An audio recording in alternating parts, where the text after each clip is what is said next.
You can catch my show on blogtalkradio.com/Archangel A Return to Chivalry, or on Facebook Live.com/Archangel Chivalry. Have that fun. Listen to Archangel A Return to Chivalry Wednesdays from 3 to 4. And we're back. It is your boy Truth It Up, Truth It in the AM, and I am here with the one and the only too real to be phony. Trooper Joe is in the building. Truth. What's up? That's a gangster talking. I got to do it out there. I hope everybody's doing well. Yeah, everybody's doing well. Well, Troop, there's a little bit of shakeup. Things going on in the Massachusetts area where we are from. That's right. There are a couple stories. One, the continued story, the female of the daughter of the judge is going to court today, you said? Yeah, she's going to court this morning. Ali Bibrad. Yeah. I don't even know how to pronounce her name. I don't either. Don't care that much about her. Yep. And there was a pipe bomb that may have targeted someone in a school principal. Yeah. So we'll go with the state police one first. One day after taking charge of the Massachusetts State Police, the new commander has ordered an investigation into the handling of the case of a judge's daughter who was arrested in October. The agency will conduct an investigation into revisions made to Ali Bibard's arrest report. The results of this investigation and review will determine whether further action is required, said a statement from Colonel Kerry Gilpin, the state police superintendent. Yeah. At the same time, Worcester District Attorney Joseph Early has declined to comment on news reports linking him to an alleged conspiracy to alter or destroy evidence in the criminal case against Ms. Bibard. She is the 30-year-old daughter of Dudley District Court Judge Timothy Bibard. News reports Wednesday and Thursday said there was communication early on between Mr. Early and or his office and now retired State Police Colonel Richard McKeon and or Massachusetts State Police related to the October 16th arrest of Mrs. Bibard. On Thursday, the Boston Herald published a report that said someone in the Worcester DA's office communicated with former State Police Colonel Richard McKeon early on about the arrest of a judge's daughter by state troopers. Mm-hmm. A government official told the Herald there was communication between both the Worcester District Attorney's Office and McKeon on the Ali Bibard case. State House News Service on Wednesday reported that officials acknowledged that there had been contact between Worcester Attorney Joseph Early and Joseph Early's office and the state police. Oh, they're gonna say office. Oh yeah, they're careful to say office. Oh yeah. Troop, how much trouble is Joseph Early in now? I don't know, but I think that the investigation should go deep. You got to go deep with this investment, not just look at the problem. Here's the problem, let's find a solution for the problem. No, you got to go deep. You got to find out how did these problems get started and what caused these problems to escalate. Because I'm sure this isn't the first and the only incident that occurred in policing between in actions like this. And if it has to go into the district attorney's office, then the district attorney should be investigated for that. Nobody should be held above the law. And that's basically what this was. And when somebody in the law was doing the right thing, but, you know, she got arrested for being stupid. And she's on drugs and all these things, and they try to cover all this up, not for her sake. Yeah, that's not for her sake. That's for somebody else's sake. You know, so and then telling the two state police officers they have to change their thing. No, that doesn't send that not even a good message. That's illegal. You're putting somebody above the law. Now the investigation should go a lot deeper than trying to find out, okay, we solved that situation, that one little pinprick right here on this line of probabilities and the line of things that happen. Nah, it needs to be, this whole line needs to be looked at and taken care of. The whole line, the judgeship, the district attorney, the state police, their administration, Yep. all the way down to the supervisors and all the way back up to the commissioners and stuff. Everybody on that line, every department on that line needs to be looked at, so we don't have these type of things that can take place. Even though we didn't even know that could take place. Right. But we know now. Yep. So it's like then we need to take care of those situations, because you can't trust, when you can't trust the law, and it's bad enough that you can't trust the law if you're black, you think you're going to get shot. You know? Right. If you can't trust the law enforcement officers to do their job and do their job in the proper way, then what kind of world are we living in? Really? Anarchy. Anarchy. Yep. And everybody can buy stoves and buy stoves and stone them. That's what's going to happen to all of them. That's what should happen to all of them in a world of anarchy. Yeah. I think Joseph Early's in trouble. I think he is too. I don't hope he's in trouble or anything like this, but if you usurp the law for your own benefit and stuff like that, you got to pay the piper. And it's crazy because Joseph Early has been getting such rave reviews from city council to the mayor. Everybody loved Joseph Early. Oh yeah. But I don't know that much about Joseph Early and stuff like that. You know, he seemed like an alright guy to me. Mm-hmm. You know, got a tough position, but yeah, there's a big but. Mm-hmm. If you're using your powers and to help your friend or even anything like this here on something that's illegal, you're wrong. Yep, he is. You're wrong. And the judge, you know, come on, you're the judge. Yep. What do you think? You all live in a vacuum? No, all you judges talk to each other. Right. You know? So, I don't want to even hear that. So, you know, I know it's your daughter and everything like this, but if they break the law, they gotta pay the piper. I don't think she's gonna get in that much trouble, to tell you the truth. I think the trouble is much bigger. Yep. You know, you've taken the molehill and made it into a giant mountain, and I think that whole line should be investigated all the way up to the mayor, if it comes to the mayor. Mm-hmm. You know, to the city managers and all that should be investigated. Even if it goes beyond that into the state representatives and stuff. All that to the governor's council. They appoint these people. The governor does the swearing in, but the recommendations come from the governor's council. So this could be huge and go all the way up to the governor himself.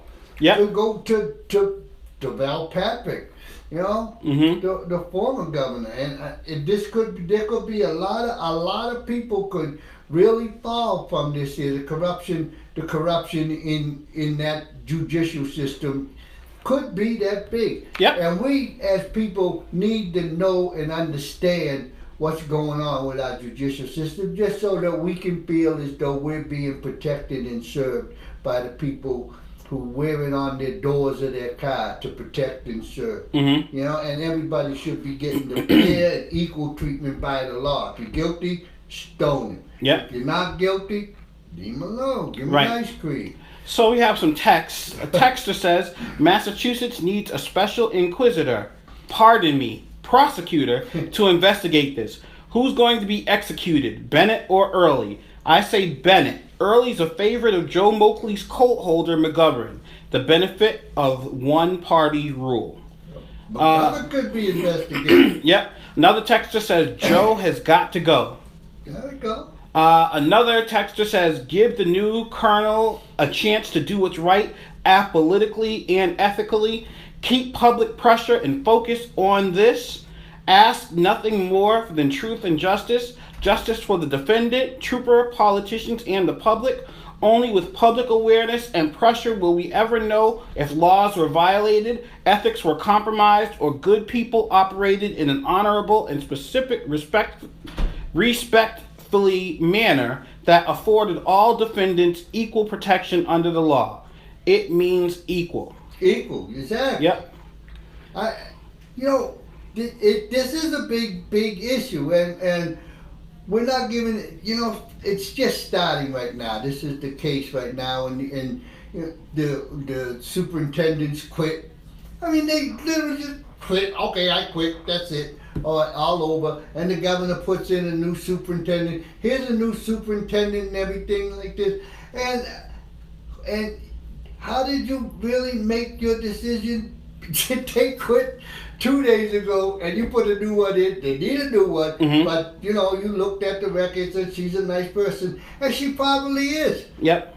But did put her in because you thought the way Massachusetts old boy thing is, let's put in a face of femininity and a softer face so that people really don't look at this hard. I hope that she's the meanest witch out there. I hope that this woman is so aggressive that she wants to be cast as the star in The Wizard of Oz as the Wicked Witch every time it comes up. I really hope that she has the demeanor and the fortitude to stand up and do the right thing. Yep. The investigation should be investigated from the start to the finish. And if the finish line happens to end up in the White House, then they go to the White House. Hey. That investigation should play out all the way because these are the people that are supposed to protect us. Protect and serve. Yes, And someone dropped the ball somewhere. Somewhere. Yeah, well, in other news, locally, an investigation is underway in Blackstone after a possible pipe bomb exploded and heavily damaged a vehicle outside of a home on Thursday evening. Few details have been released, but police said they were called to a home in Lakeshore Drive around 6:15 p.m. to investigate reports of vandalism to a vehicle. When they arrived at the home, police were met by the homeowner who reported hearing a loud bang that shook his home and noticed extensive damage to his vehicle. The officer requested a supervisor to the scene, and the preliminary investigation determined that the vehicle was damaged by an explosive device, possibly a pipe bomb. Police said it appears as though the victim was targeted, and there is no evidence to suggest it was a random act. Blackstone police said they were being assisted by Bellingham Police, Woonsocket, Rhode Island Police, and Massachusetts State Police Bomb Squad at the Bureau of Alcohol, Tobacco, Firearms, and Explosives. Troop, what say you about this guy who had a pipe bomb go off at his house? I don't know the guy. Was he principal of a school? It didn't say in this story specifically. Yeah, I think that's what he is. I'm not going to rule out kids, but it's like it's not that easy to make a pipe bomb. Right. You just don't grab yourself a pipe, throw a little bit of gunpowder in there, pack it down tight, put the cap on, drill a hole in it, put a little fuse or something like that, get some kind of something to ignite it and everything. They don't teach that in chemistry anymore. No, but you just teach it on the show, Troop. You just taught someone how to make a pipe bomb. Yeah, but I went fast, so they'll have to go look it up themselves. Tune in to learning how to make pipe bombs. And I left out the key ingredients on what to use. So good. That you can get it, the celery and all these things. Okay. Like that. No, I didn't go and do it.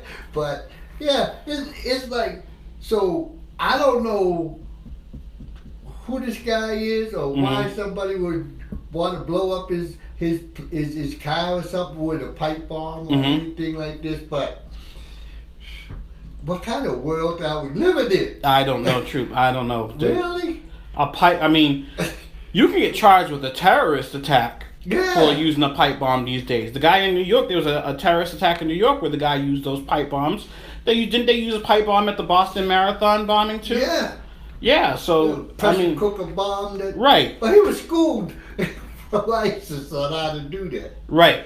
So I don't know if you were mad at this judge or mad at this principal or whatever it is for your grades, but it is not worth going to jail for years. And you will go to jail for years if they find out who did it.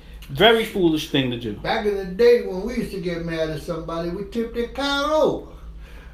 Hey, I'm not saying do that either. I'm not either. Break the windows or something like that.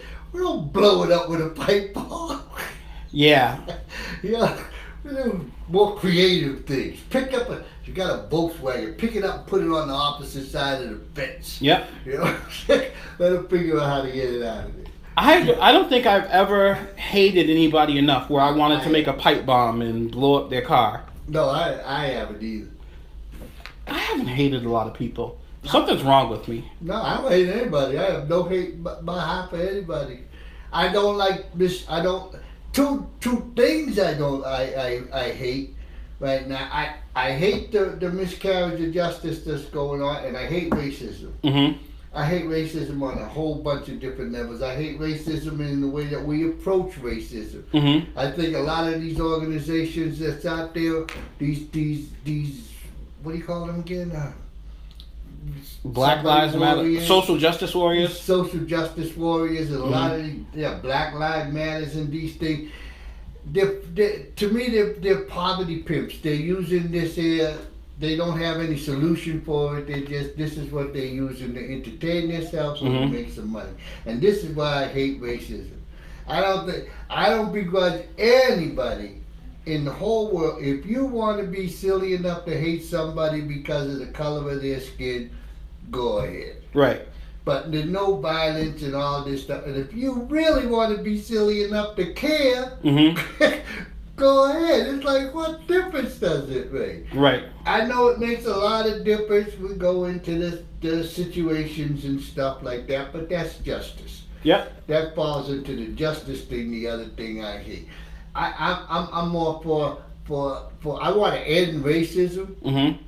I don't want to end if you're really that weak-minded of a person that you have to have somebody to look at and say, well, at least I'm better than them. Go ahead. It makes absolutely no. Your weak mind isn't going to do anything to enhance my way of living or to do anything to take away from my way of living or anybody else's. That's your own little weak self. Right. But all these the engagements with all this kind of riots and everything, and it's all fueling everything else now with all these little riots and all this stuff. Everybody thinks they should own more guns. Yeah. And now they got more guns. They think they should shoot more people. Mm-hmm. And now we're gonna blow up things with pipe bombs. Unbelievable. It's like we're getting more of this, and we don't even need more of this anymore. We just use drones. Yeah. We'll put the pipe bomb on the drone and get a release switch, and we'll just drop the pipe bomb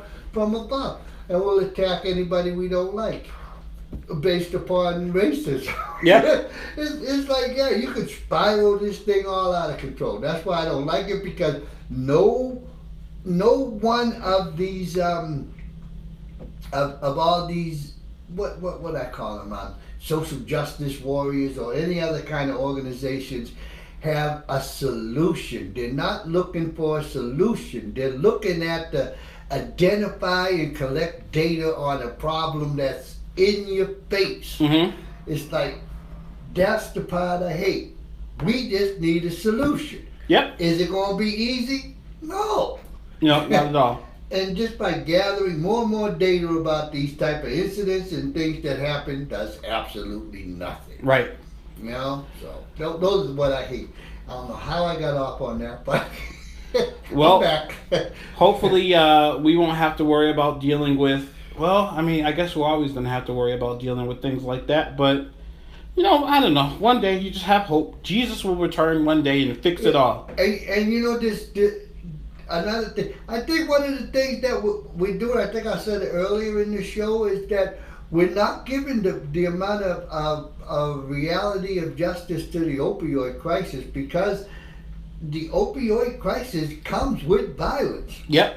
We're not looking at the violence. We're looking at this thing from this lens of it's a disease. Oh, the poor people who have the disease of addiction. Mm-hmm. We have to help those poor people.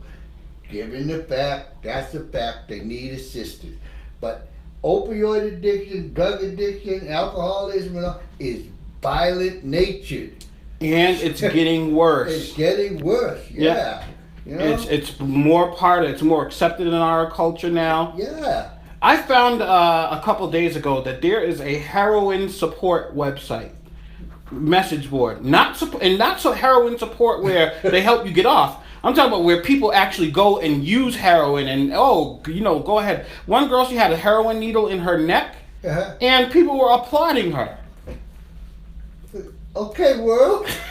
I'm true. This is a crazy world we live in. And everybody cries when she dies. Yep. Okay, that's good. Yep. I don't know. I lost a son to heroin. I lost many people to heroin. Mm-hmm. And I was happy for them. Now, was it in the 80s Who? when you lost a lot of people? No, just my son a couple years, Years ago. Yeah, I remember that. Well, my ex-wife, that years before that, Mm-hmm. and my sister, she died of complications from it and stuff. Mhm.